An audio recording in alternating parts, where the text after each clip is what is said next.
She should be coming in any second. I didn't give her the link like a goofball. Nobody's perfect, Els. Nobody's perfect. Jeez, man. Okay, so I was looking at that goal. Meditation is good. You're going to go back to writing on the arm. Oh, what about the train tracks? The conversation we had about train tracks and making sure that you watch the videos more. Yeah, I watched them, all of them last week. Are we okay with watching them each like one time per week?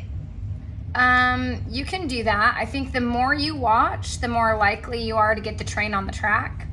So if you watch it one time per week, one time in 7 days, I don't know how much it's going to fall into your subconscious mind, but if you do it, start trying to pair it up with your meditation. So either you watch the video and then you meditate, or you meditate and then you watch the video. Maybe something like that could help to link those two together. What do you think about that? I think that'll work. I think that would be a good idea, because we want to try and plant those videos into your subconscious mind. So we started that. I've got to put that. Did you start that last week? Yeah. With the watching of the videos? I think it was last week. I think so too. Okay, so we'll do that for, I'm going to say, let's try it for 2 weeks and then see how it goes. Okay? Okay. At least. Sarah, are you sitting right there? What's the date in 2 weeks? What's the date in 2 weeks? Oh, gosh, hold on. Today's I think today's the 30th, maybe. Yeah. Linz, just so you know, the videos that you sent, she and Steve watch it at least 2 times a week. Oh, okay, perfect. But if you want more, then just say. So 2 weeks from today is the 13th, April 13th. Okay, April 13th. Let me put it on the goal sheet. April 13th. I do want more than 2 times per week if possible. Okay. Just because we're trying to plant it into the subconscious mind, and your analogy of the train tracks, I told that to Ella and she totally understood it too. Perfect. Jordan.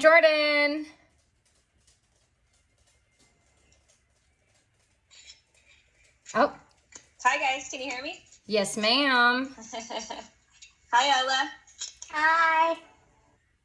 Nice to meet you. Nice to meet you. Hi, Lynn. Hey, I told her that you were at work, and so we were going to have you on for a little... Oh, there you are. Hi. This is like so scary because I'm looking at Ella on the left side, and then I'm fast forwarding in my mind to her later. And there you are. It's like present, future. I love it. So awesome. Ella, this is Jordan. Jordan played with me on the LA Galaxy team when I was still playing. She's also played collegiately. She's also played internationally in Japan and the Czech Republic. She is a superstar. Your guys' play is very, very similar. She played center mid for us. So I wanted you to hear from somebody other than me, since it's really just been your dad and then me, and you know how intense I can be. So I thought it'd be good for you to hear from Jordan a little bit about her journey and what her journey's been like and some of the maybe adversities that she's faced and how she's gotten through those. Is that cool? Uh-huh. Awesome. You take it from here, Jor. Okay. Well, awesome to meet you, Ella. I've heard so many good things about you that Lynn shared with me. And there we go. So yeah, it's awesome to meet you, and feel free to ask me any questions. I know you've probably picked Coach Lindsay's brain too, but any questions that you have, I'm more than willing to answer for you and help out in any way that I can. But a little bit about me, I know Lindsay kind of already did the little rundown, but I played club soccer, played, in college. I went to a small school to start, and then I transferred to USC down in LA, and decided from there that, soccer was what I wanted to do and wanted to take it as far as I could. So I decided to pursue the professional side of the game and was able to compete at that level, played a couple years in the Czech Republic, and then I most recently, after Lindsay and I played for the LA Galaxy, was picked up by an agent that came to watch one of our games, and got a contract in Japan, which was the most amazing experience that I've ever had. And unfortunately, upon returning from Japan, I had an injury, so I've been out for a year now, but I'm finally feeling better and ready to get back on the field. And it's just been one crazy heck of a journey, but I'm so blessed of everything that I've been through. And just like any athlete, you're going to have your ups and downs, and you're going to get in your head sometimes, and you're going to have those obstacles, but it's totally how you take each setback and make it into a positive, and keep going. And if it's something that you want to pursue and that you love doing, I would just encourage you to keep trying, keep practicing. You're going to be down on yourself sometimes, but I've noticed, and what I've realized throughout my playing career, is those little setbacks only make you stronger, right? Because when you win all the time and everything comes easy, you're not really learning much. So you're going to learn during the tough times. And I know it's hard to to think about that in the moment when things aren't going your way, or your team's not doing well, or you're not playing to the best of your ability. But those are the things that are going to make you stronger in the end, and get you to your goals. What do you think, Els? Really cool. Do you have any questions for Jordan before I get her with some? I have one. What were some of the struggles you faced as a center mid? That's a great question. Center mid is a tough position, right? Because you are, as Lindsay knows, we're the quarterback, right? The quarterback plays that position, and you're always setting up your teammates. You're always in the middle of the field, playing offense and defense, running up and down. You're constantly moving. I think probably one of the biggest struggles that I faced was in the beginning of my club soccer career. So I was 9-10 years old, and I was told by the coaches that I just wasn't big enough to play my position, not strong enough to play my position at the time. And at that point, I just said, okay, like I didn't know, I didn't know what I needed to be, physically to play that position. I just knew I loved playing in the midfield because I got the ball more, and I always wanted the ball. So I think from that moment, I realized moving forward that there's no real, you don't have to fit a certain body type, or every coach is different, and they're gonna like a certain player, but in the long run, your skill, your motivation, your passion, that's going to come through to the coaches, and you just being an all-around good person and showing the coaches that that's the position you want to play. So I had a coach tell me that it was the reason I didn't make the top team was because of genetics, that I wasn't tall enough, I wasn't strong enough. And that's something you can't change, right? You're born the way you are, you're the height you are, you're the weight you are. So you just have to deal with that and go from there. And I was on, a B team. We had A and B teams. I don't know, is that still, Lindsay, is that? Yeah, that's still a thing. Ella's on the A team. Awesome. So I was always on a B team in club soccer. I was always on the B team. And for me, it was fine growing up because I didn't know if I wanted to play at the next level. I didn't know if professional soccer was what I wanted to do at the time. And being on the B team, I was just having fun with my friends and going from there. But as I got older, I realized, okay, I really, really love soccer. I want to do this for a living. I want to travel. And that's when, I decided, to really step up my training, and go from there. But there was no difference, in my ability rather than the players on the A team. I gave it my all and worked hard and got to that point where, coaches were looking at me and realizing that I was, passionate and had that skill that they were looking for at the next level. So that was probably one of the biggest challenges that I faced as a midfielder. But I also don't like defending sometimes. So I'm a very attacking minded player. And in the midfield, right, you have that that job, right? It's your job to make sure, hey, if you're attacking, you also have to defend, right? So that was a challenge for me. I think, even learning I've learned a lot from Lindsay and Chelsea, my midfielders, my fellow midfielders for the Galaxy. It's constant communication, and it's something that girls have a hard time with sometimes because we don't like yelling at each other. We don't like raising our voices. But when you're on a field and you're working as a team, remember, you're putting what's best for the team, right? You're trying to think of what's best for your team. How can we work together to be successful in this match? And sometimes that is, yell, hey, Lindsay, slide left, Lindsay, drop. We're constantly talking. And that was something that really, really set us apart from other teams was that communication and the desire and that we wanted and the passion that we had to be successful for each other. So let me give you a little snapshot. Is it okay, Ella, if I share a little bit about your process with GRITNESS? Is that okay? It's good. Okay. I always want to make sure I check with the players first. But so Ella was piloting the program for us and then has continued her journey on with it. Last year, Ella's team, from the very beginning when she first came, she was on a Flight 3 2010 team. So the entire team played up a year. They did okay.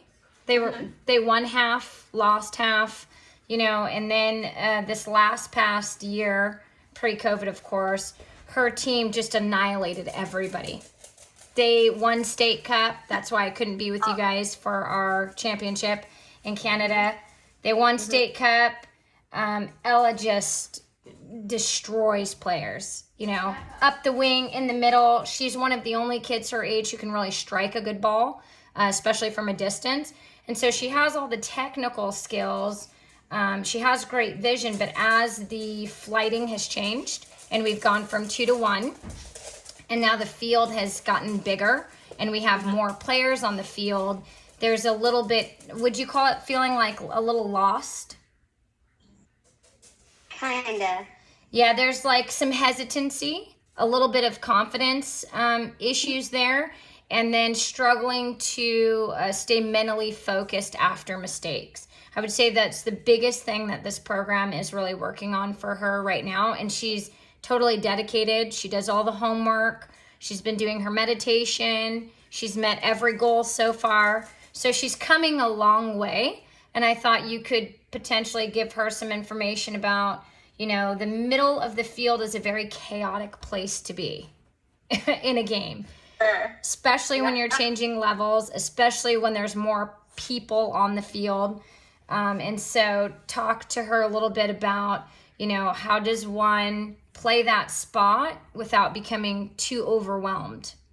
Yeah, that's a great thing. And seriously, I mean, that's still hard for me. So I know it's still something. And it's so funny, Ella, because Lindsay, as you were explaining Ella, I'm like, Ella, she's done all the hard work. Yeah. She has all the technical. She has, you sound like such a skillful. You work hard. You've got a good shot. You have that's all the hard part, right?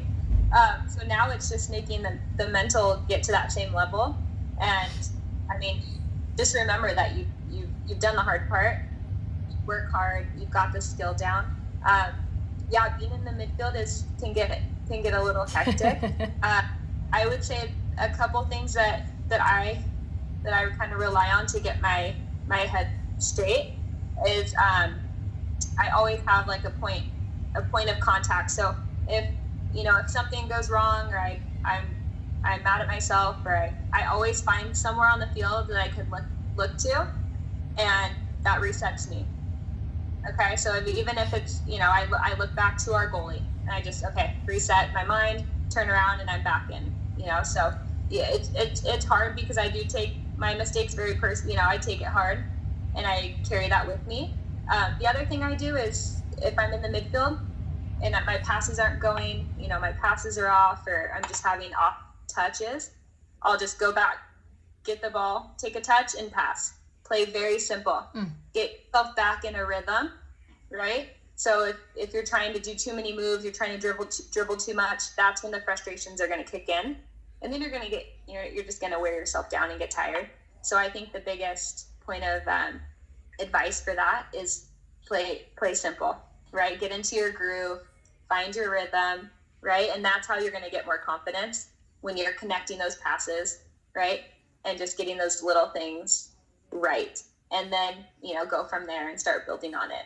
But I totally understand. I still struggle with that. So it's something, that it takes a while. But if you can, at your age and with your skill, if you can, find those ways to make it easier on yourself, you're gonna blow it out of this park, girl. You got it. Ella for sure has the ability to play at whatever level she decides to. I mean, she's over 1,600 in juggle. She can juggle a tennis ball. Yeah, she can juggle a size 1 ball. She can pretty much do anything and everything and play anywhere. So I can move her from center mid to center back. I don't typically use her as a striker. She does better facing the field. But I can use her on a wing as a back or an outside winger. I mean, she's extremely versatile. She's just extremely hard on herself.